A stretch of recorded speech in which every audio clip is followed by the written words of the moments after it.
Кыргыз Республикасынын экс-президенти Атамбаевдин Бишкек шаарынын жылуулук электр борборунун модернизация долбоорунун карата кылмышка тийиштүүлүгү Атамбаевдин өзүнүн Бишкек шаарынын жылуулук электр борборунун реконструкциялоо боюнча Кыргыз Кер кредитине байланыштуу эсеп үчүн бардык стратегиялык чечимдер, анын ичинде Кытай тарабынан подрядчыны тандоодо макулдук жөнүндө чечимге мамлекет башчысы жана өкмөт башчысы катары тиешелүү мамлекеттик органдардын жетекчилери менен ар тараптуу талкуулоодон кийин жеке өз тарабынан кабыл алынгандыгы, башкача айтканда өкмөттүн ишине аралашкандыгы, мындай чечимдерди кабыл алууда өлкөнүн президентинин чечүүчү роль ойногондугу, мамлекеттик органдардын жана кызматчылардын жоопкерчилигинин мамлекет башчысынын тышкы саясатта милдеттерин жетишсиздиги менен шартталгандыгы тууралуу саясий билдирүүсү менен далилденет.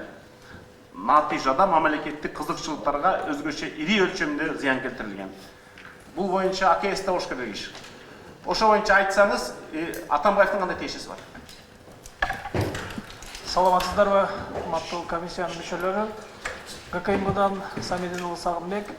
Бул факт РППга катталып, бүгүнкү күндө башкы прокуратурага жөнөтүлгөн тергөөнү уюштуруу үчүн 319 берене коррупция белгилери менен экс-президенттин тиешеси бар деп материалдар бөлүнүп, атайын РППга катталып, башкы прокуратурага жөнөтүлгөн. Рахмат,